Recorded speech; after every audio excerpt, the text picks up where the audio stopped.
Hi, I would like to talk about peace in the Middle East because I've been inspired by this day, that is World Peace Day. Um, and I am Swedish, and I'm not Jewish or Arab or Muslim, so I have no connection to either side. I'm not a Christian either.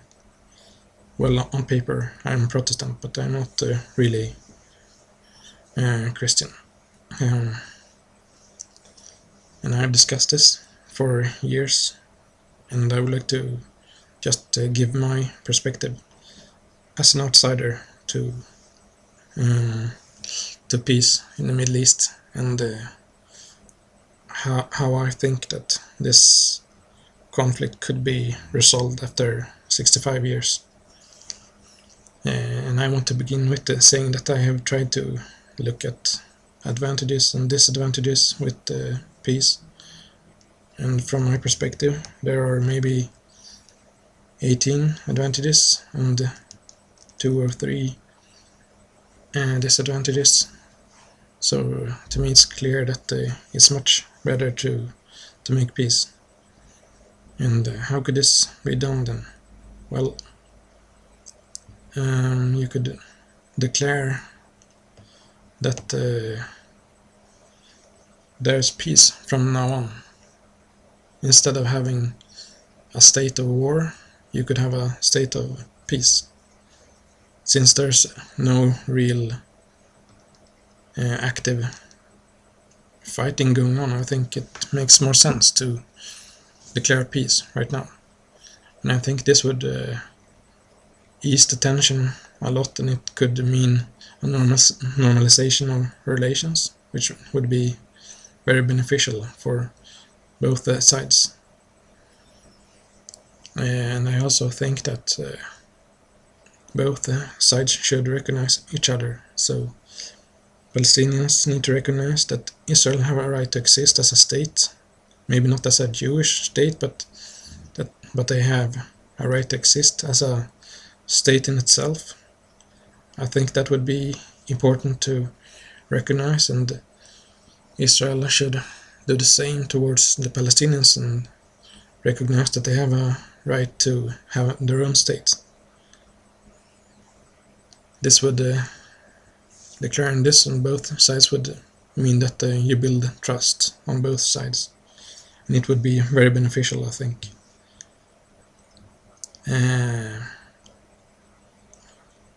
Continuing with what could be done for peace, I think that the settlements should be disbanded.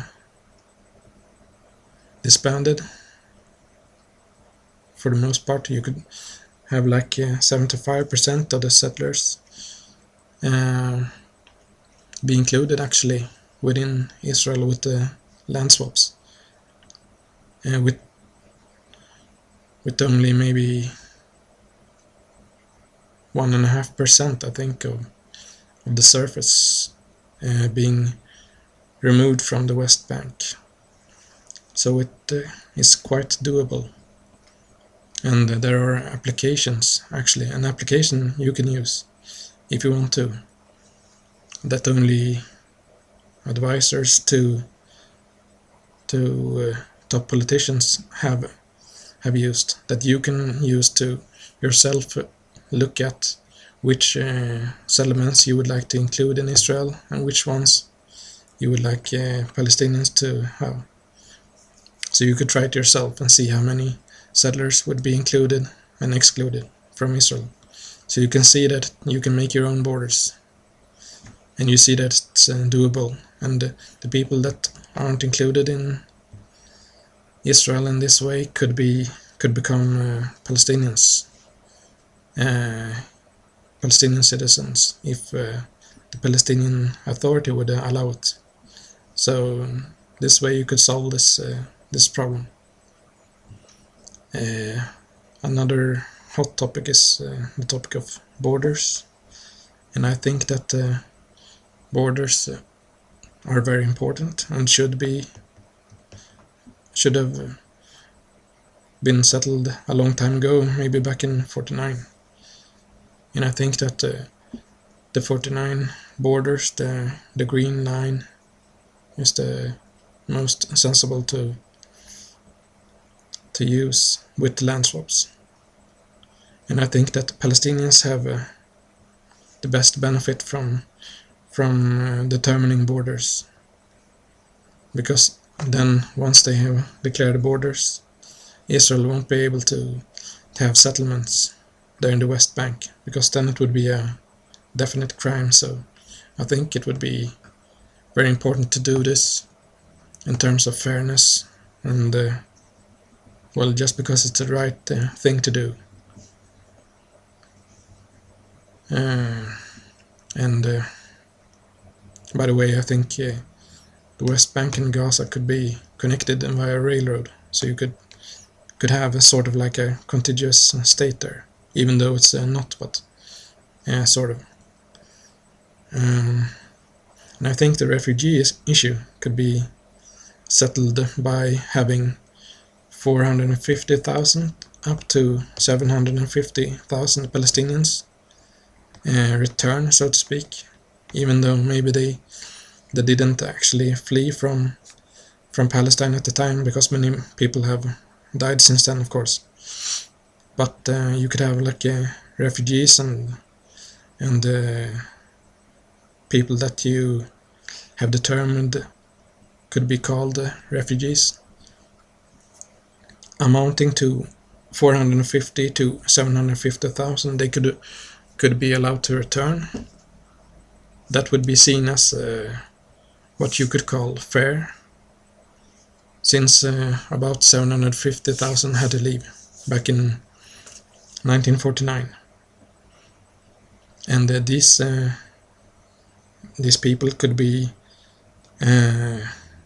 returned to Israel, for example, 10% per year of this total number. So let's say that 750,000 would be allowed to go back to Israel. Then you could allow, for example, 75,000 per year to go back into Israel.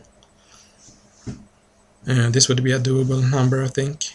Israel right now has 1.5 million Palestinians, I think, Palestinian Arabs. And I think that 750,000 would be possible to include there also in Israel without disrupting the state. And it would also be a number that Palestinians could feel was fair, actually. But it would require that these Palestinians that would go to Israel, that they would have to sign something that would say that they wouldn't attack the state of Israel in any way, that they would have to be loyal to the state of Israel. If they would try to attack it or something, they would have to be deported and never be allowed to go back. They would have to do this in writing. They would have to promise this in writing, I think. This is my view of it. I think that further, I think that rocket and mortar attacks have to stop.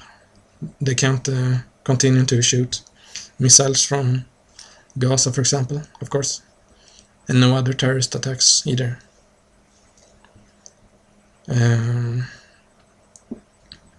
I think that Israel's and Palestine's governments and leadership should work together to create to work towards peace, and actually make police force and other things work together to solve this conflict, to help solve this conflict. And I think it's very important for Israeli police force and IDF and others to not kill protesters and stone throwers and other people like that. Really make sure that that doesn't happen, because that really destroys trust between both sides, and it's of course unjust to do that. There's no real right